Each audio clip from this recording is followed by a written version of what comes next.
ఇప్పుడు మనకి రాబోయే 2 నెలల్లో ఏపీలో అయితే ఎలక్షన్స్ ఉన్నాయి. నెక్స్ట్ సీఎం ఎవరైతే బాగుంటుంది అనుకుంటున్నారు? జనసేన టీడీపీ. జనసేన టీడీపీ.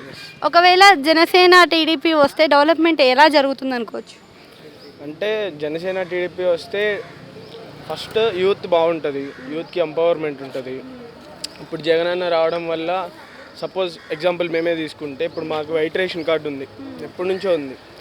జగన్ వచ్చిన తర్వాత మాది కరెంటు బిల్ ఎక్కువ కడుతున్నామని చెప్పి వైట్ రేషన్ కార్డు కూడా క్యాన్సిల్ అయింది. ఇప్పుడు మేమంటే పర్వాలేదు, బాగానే ఉన్నాం కాబట్టి ఓకే. ఇప్పుడు పవర్టీ లైన్ కంటే తక్కువ ఉంటారు, వాళ్ళ పరిస్థితి ఏంటి? And at the same time మా యూత్కి కూడా మేము హైదరాబాద్ వస్తున్నాం, గ్రాడ్యుయేషన్ అయిన తర్వాత హైదరాబాద్ వచ్చి చదువుకుంటున్నాం, జాబ్ ఆపర్చునిటీస్ కానీ ఇటే వస్తున్నాం. సో ఇప్పుడు మనకు అక్కడ వైజాగ్ ఉంది, ఇప్పుడు నేను గుంటూరు, మా గుంటూరు విజయవాడ ఐటీ పరంగా డెవలప్ అయ్యి ఉండేవి ఈ 5 ఇయర్స్లో, అమరావతి కన్నా క్యాపిటల్ అయితే. బట్ జగన్ వచ్చిన తర్వాత మా అమరావతి వైపు క్యాపిటల్ రాలేదు. సో మా గుంటూరు విజయవాడ కూడా ఐటీ పరంగా అంత డెవలప్ కాలే. సో మేము హైదరాబాద్ రావాల్సి వచ్చింది. ఆర్ఎల్స్ అది విజయవాడలోనో గుంటూరులోనో డెవలప్ అయి ఉంటే మేము ఇంత దూరం వచ్చేవాళ్ళం కాదు కదా, ఇల్లు వదిలిపెట్టి. సో ఇప్పుడు ఐటీ రంగంలో మనకి గుడివాడ అమర్నాథ్ గారు ఉన్నారు. మరి ఎంతవరకు పెట్టుబడులు పెట్టారనుకోవచ్చు? ప్లీజ్ ఆయన గురించి మాట్లాడడం వేస్ట్ ఆఫ్ టైం. అంటే ఎవరు వాళ్ళ అంటే జగన్ కొంతమందికి కొన్ని పదవులు ఇచ్చారు, వాళ్ళ పదవికి తగ్గట్టు వాళ్ళు వర్క్ చేస్తున్నారు అనుకోవచ్చు? ఎవ్వరు లేరు అట్లా చేసేవాళ్ళు. అంటే జగన్ అందరికి పదవులు ఇచ్చాడే కానీ అందరూ ఆయన చెప్పినట్టే కదా చేస్తుంది. ఇప్పుడు ఇక్కడ తెలంగాణ చూసుకుంటే తెలంగాణలో చూసుకుంటే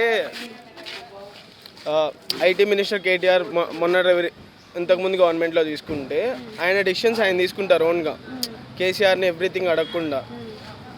అట్లా తలసాని శ్రీనివాసరావు గారు ఉన్నారనుకో, ఆయన సినిమా పరంగా ఆయన ఏమన్నా డెవలప్మెంట్ చేయాలనుకుంటే ఆయన డెసిషన్స్ ఆయన తీసుకుంటారు. బట్ అక్కడ ఆంధ్రాలో అట్లా కాదు, ఏదైనా సరే జగన్ చెప్పిందే వీళ్ళు చేయాలి. సో అక్కడ అన్ని మినిస్టర్స్ జగనే, వీళ్ళందరూ ఊరికి అట్లా పెట్టాడు పప్పెట్స్ అంతే. సో ఇప్పుడు ఒకవేళ మరి టీడీపీ పార్టీలో జూనియర్ ఎన్టీఆర్ జాయిన్ అయ్యే అవకాశం ఏమైనా ఉందా? జూనియర్ ఎన్టీఆర్ పాలిటిక్స్లోకి రాడు ఇప్పుడల్లా. సో ఆయన పాలిటిక్స్లోకి రాడు. ఈసారి పక్క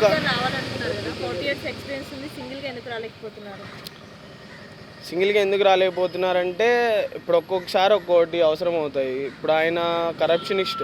అంటే ఫర్ ఎగ్జాంపుల్ ఇప్పుడు వైసీపీ పార్టీ ఎవ్రీ నియోజకవర్గంలో 5,000 పంచుతారు ఓటుకి, టీడీపీలో అలా లేదు. సో జనసేన టీడీపీ కలిస్తే ఆయనకి వ్యతిరేకంగా ఉన్న ఓటు అంతా ఒకవైపే పడుతుంది. ఇప్పుడు ఫర్ ఎగ్జాంపుల్ మా గుంటూరు తీసుకుంటే ఇప్పుడు అక్కడ 3 పార్టీస్ ఉండవు, అయితే జనసేన టీడీపీ ఒక అభ్యర్థి నిల్చుంటాడు. సో ఆయనకి చాలా నెగిటివిటీ ఉంది మా వైపు, ఓట్స్ అన్నీ మా వైపే పడతాయి కదా, టీడీపీ జనసేన వైపే ఓట్స్ పడతాయి. లేదంటే ఓట్స్ చీలిపోయి మళ్ళీ వాడికే పవర్ ఇస్తారు, మళ్ళీ ఇంతే స్పాయిల్ అవుతుంది.